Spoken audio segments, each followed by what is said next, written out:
बोलिए परमपिता परमात्मा सतगुरु बंदी छोड़ कबीर साहब जी के चरणों में साहब बंदगी। परम पूजनीय गुरुदेव महाराज जी के चरणों में साहब बंदगी। तो बंधुओं, आज हम सतगुरु कबीर साहब के मूल बीजक ग्रंथ से शब्द नंबर 13 का अर्थ बताएंगे। तो इस वीडियो को आप लोग शुरू से लेके अंत तक देखिएगा, श्रवण करिएगा, तो आप लोग को समझ में आ जाएगा कि साहिब इस शब्द में इस जीव को कैसे चिता रहे हैं। और इस वीडियो को लाइक शेयर सब्सक्राइब भी करिएगा, ताकि परमात्मा की कोई भी वीडियो हम डालें तो आप लोग तक पहले पहुंचे, ताकि इस ज्ञान का आप लोग को लाभ पहले मिले और परमात्मा का सेवा समझकर दूसरे जीव तक भी पहुंचाने का कार्य करिएगा।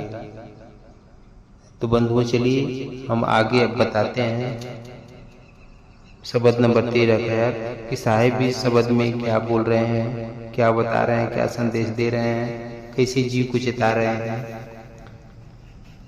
साहिब बोले हैं कि राम तेरी माया द्वंद्व मचा बजावे, गति मति वाकी समुझ परे नहीं, सूर्य नर मुँह नहीं नचावे। काशी मर तेरी शखा बढ़ाए, फूल अनुपम बानी, केतिक चात्रिक लागी रहे, देखत रुआ उड़ाने। का खजूर बढ़ाई तेरी पर कोई नहीं पावे, ग्रीष्म ऋतु जब आया तुलानी, छाया काम न आवे। अपने चतुर अवर को शिखवे कनक कामने सियाने, कहें कबीर साहब सुनो हो संतो, राम चरण रति माने। लास्ट लाइन में क्या कह रहे हैं साहेब? कहें साहेब सुनो हो संतो, राम चरण रति माने। बंधुओं, साहेब कहते हैं कि राम तेरी माया द्वंद्व बजावे। साहेब इसमें साहेब अर्थ बता रहे हैं इसका कि हे निरंजन, तेरी माया इस जीव के अंदर कलेश पैदा कर दिया है, द्वंद्व मचाया है। जो चांद सूरज तारा आकाश धरती जो आप लोग देख रहे हैं ना, यही निरंजन ब्रह्म की शरीर है। इस सृष्टि में जो कुछ आप लोग देख रहे हैं, ये अब निरंजन, सब निरंजन की ही शरीर है, निरंजन ब्रह्म की ही है। इन तीन लोग की सृष्टि को बनाने वाले निरंजन ब्रह्म ही है। इस जग को पसारने वाले, जग का पसार करने वाले निरंजन ही, उन्हीं से 4 खान 84 लाख योनियां बना है।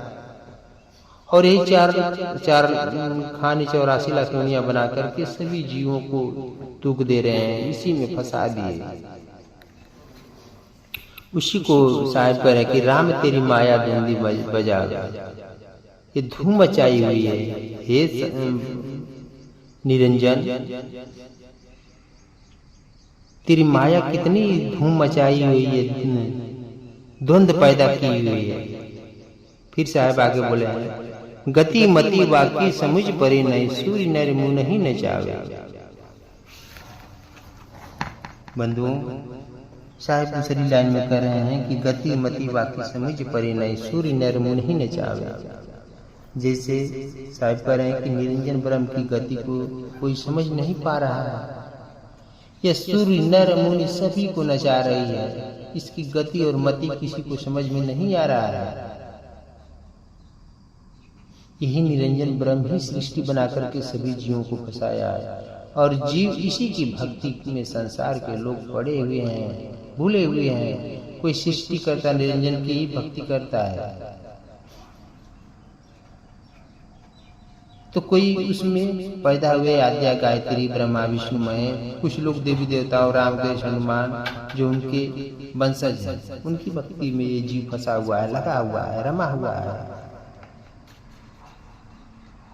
बंधु घुमा फिरा के लोग इसी सृष्टि करता में ही फंसे हुए हैं। उसी को साहिब कह रहे हैं कि सभी जीव राम यानी निरंजन एवं निरंजन के वंशज हैं, और निरंजन के वंशज की भक्ति करते हैं, और उसी में जीव फंसा हुआ है। इसलिए इस जीव का 3 लोक में उद्धार नहीं हो रहा है। सूर्य नर मुनि सबको ही नचा रही है। उसी को कहते हैं कि गति मति वाकी समुझ परे नहीं, सूर्य नर मुनि नहीं नचावे। और ये इसके गति के, इसके मति के ये संसार में जीव समझ नहीं पा रहा है। यहाँ तक कि बड़े बड़े सूर्य नर मुनि को भी ये नाच नचाई हुई है, वो भी फंसे हुए तीन लोक में, तीन लोक की भक्ति में। फिर साहिब आगे बता रहे हैं, का सेमर तेरी सखा बढ़ाए फूल अनुपम बानी। का सेमर तेरी सखा बढ़ाए फूल अनुपम बानी। साहिब कह रहे हैं कि जैसे सेमर के सखा बहुत फैली रहती है, उसका पेड़ भी बहुत बड़ा होता है, उसमें फूल भी अच्छे अच्छे लगते हैं, अच्छे अच्छे होते हैं, और उसके फल भी लगते हैं। कितने चात्रिक उसके फल का इंतजार करते हैं रहते हैं। जब उसका फल पक जाता है तो चात्रिक पक्षी चोंच मारता है, उसी में उसे जब चोंच मारता है ना तो उसमें से रुआ निकलता है, और उसको देख करके चात्रिक पक्षी निराश हो जाता है। उसी प्रकार से निरंजन ब्रह्म विष्णु, ब्रह्मा विष्णु महेश भक्ति, राम कृष्ण हनुमान, पिंड ब्राह्मण की साधना करने वाले, ये सब जितने भी भक्ति करने वाले हैं संसार में तीन लोक में, ये लोग अपना समय व्यर्थ का लगा देते हैं, समय व्यर्थ का बिता देते हैं। लेकिन बंधुओं, लास्ट में होता क्या है कि उनकी शरीर छूट जाती है और उनको कुछ नहीं मिलता है। फिर वह जीव कर्मानुसार 84 लाख योनियों का दुख पाता है और उसी में तड़प तड़प करके जीता है, मरता है। उसी को शायद कहते हैं कि गति मती वागे समझ परे नहीं, सूर्य नर मुनि नचावे, का सिमर तेरी सखा बढ़ाए फूल अनुपम बानी। जिस तरह से सिमर होती है ना, सिमर, उसका पौधा भी बहुत अच्छा होता है, बड़ा होता है, और उसमें फल भी बहुत अच्छे अच्छे लगते हैं। और उसमें जब चात्रिक पक्षियां होती हैं उसके फल का इंतजार करती हैं। जब वो फल पकता है तो उसमें चोंच मारती हैं, जब चोंच मारती हैं तो फटता है, तो उसमें से रुआ निकलता है। उसी को साहब कहते हैं कि केतरिक चात्रिक लागी रहे देखत रुआ उड़ाने। कोई टक लगाकर उसका इंतजार करती रहती है, देखती रहती हैं, लेकिन जब पक जाता है, जब उसमें से चोंच मारती हैं तो रुआ निकलता है, तो वो निराश होकर के फिर वो पक्षी चली जाती है। इसी से तीन लोग की भक्ति करने वाले जीव, देवी देवताओं की भक्ति करने वाला जीव इसी में अपना समय व्यर्थ का बिता देता है, और लास्ट में क्या होता है कि उसका शरीर छूट जाता है और वो 84 का चक्कर लगाना शुरू कर देता है। यानी मतलब उसी में अब 84 में जाकर के असनी दुख पाता है बंधु। फिर आगे साहब क्या कर रहे हैं बंधु, का खजूर बढ़ाई तेरी फर कोई नहीं पावे, ग्रीष्म ऋतु जब आए तुलानी छाया काम न आवे। बंधुओं, इस पद में साहिब खजूर का उपमा देकर के जीव को समझा रहे हैं, बता रहे हैं, चेता रहे हैं कि जैसे खजूर का पेड़ होता है, उसमें फल तो लगता है, लेकिन वो किस काम के? खजूर में फल तो लगता है, लेकिन किस काम के? क्योंकि उसका फल बहुत ऊपर लगता है, ऊपर रहता है। इसके फल को मनुष्य नहीं पाता है, और जब गर्मी का महीना भी आता है तो उसकी छाया मनुष्य की, उसकी छाया भी मनुष्य नहीं पाता, उसका काम नहीं आती है। जब मनुष्य को छाया की जरूरत पड़ती है तो उसकी छाया भी उसमें काम नहीं देती है, नहीं आती है। उसी प्रकार से बंधुओं, तीन लोग की भक्ति करने वाले रिद्धि सिद्धि को तो इकट्ठा कर लेते हैं, लेकिन संसार में उनको मुक्ति नहीं मिलता है। उनको मान सम्मान तो बहुत मिलता है, लेकिन जब शरीर छूटती है तो वह रिद्धि सिद्धि किसी काम की नहीं होती है, किसी काम में नहीं आती है। क्योंकि जीव जब तक आत्मा परमात्मा को नहीं जानेगा तब तक इसका जन्म मरण नहीं खत्म होगा बंधुओं। जिसे रामकृष्ण ब्रह्मा विष्णु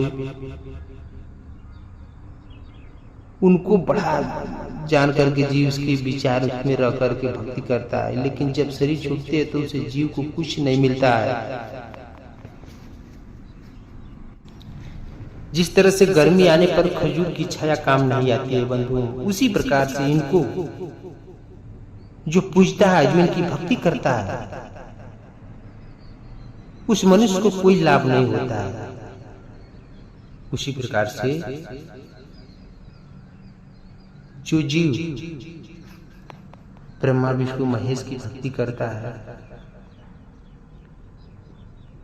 और इसी में अपना जीव उद्धार मानता है कि मेरा उद्धार हो जाएगा, मेरा जन्म छूट जाएगा, लेकिन बंधुओं इनसे इन लोगों की भक्ति करने से जीव का उद्धार नहीं होगा।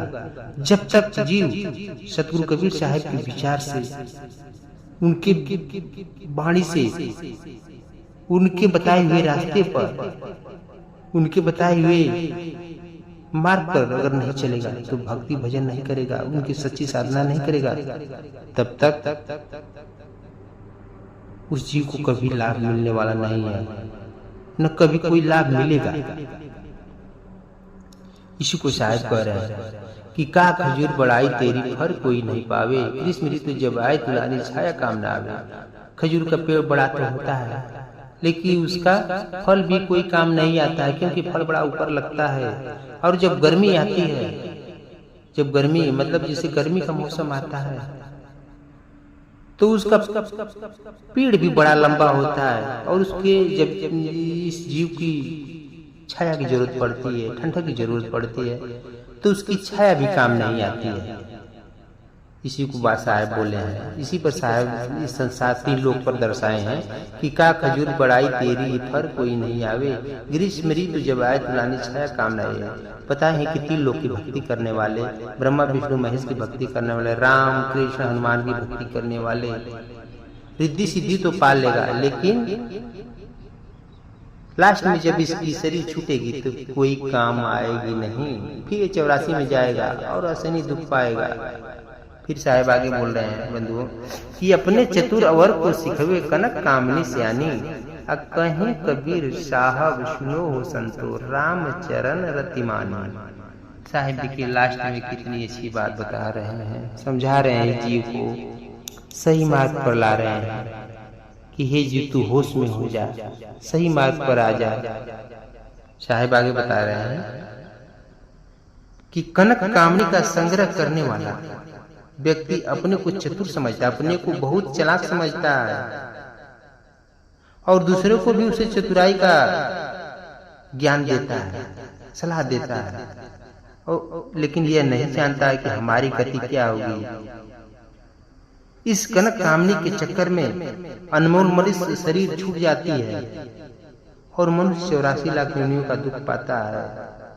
जब मनुष्य बहुत धन इकट्ठा कर लेता है, कल कारखाने, गाड़ी, बंगला, महल, अटारी वगैरह वगैरह बहुत बना लेता है, वो समाज में उनका बखान होता है, मान सम्मान प्रतिष्ठा मिलती है। इसी प्रकार से अपना जो भी जीव इस संसार में फंसा हुआ है, दूसरे को भी उसी में फंसाता है, वो बिगाड़ता है। इसी बात को साहब कह रहे हैं कि अंत में इतनी माया में ये लिप्त हो जाता है, डूब जाता है कि व्यक्ति का निष्ठा उसी में लगा रहता है और उद्धार नहीं हो पाता, उसी में वो आसक्ति बना लेता है, उसी 3 लोक में प्रेम करता है। लेकिन बंधुओं जब तक सतगुरु कबीर साहब की भक्ति नहीं करेगा, उनके साधना पर नहीं चलेगा, उनमें नहीं रमेगा, उसी को साहब कहेगी कहें कबीर सुनो हो संतो रामचरित में, तब तक राम में नहीं रमेगा, उस सच्चे परमात्मा में नहीं रमेगा, तब तक इसका उद्धार नहीं होगा। जब तक परमात्मा में प्रेम नहीं करेगा, परमात्मा में निष्ठा नहीं रखेगा, तब तक इसका उद्धार नहीं होगा। अगर 3 लोक की भक्ति करें, 3 लोक में शायद तो 4 संसार में 4 राम को बताएं, एक राम दशरथ घर डोले, एक राम गटगट में बोले, एक राम जो सकल पसारा, एक राम मनुष्य न्यारा। लेकिन जो 3 राम है उनमें अगर ये प्रेम करेगा, मतलब रमेगा, तो इसका उद्धार नहीं होगा। सच्चे राम की भक्ति करेगा, सदगुरु कबीर साहब की भक्ति करेगा, तब जाके जीव का उद्धार होगा। तो बंधुओं, इसी शब्दों के साथ मैं अपने वाणी को विराम देता हूँ। बोलिए सर्वव्यापक सर्व पूजनीय परमपिता परमात्मा सदगुरु बंदी छोर कबीर साहब जी के चरणों में साहब बंदगी, और पूजनीय गुरुदेव महाराज जी के चरणों में साहब बंदगी।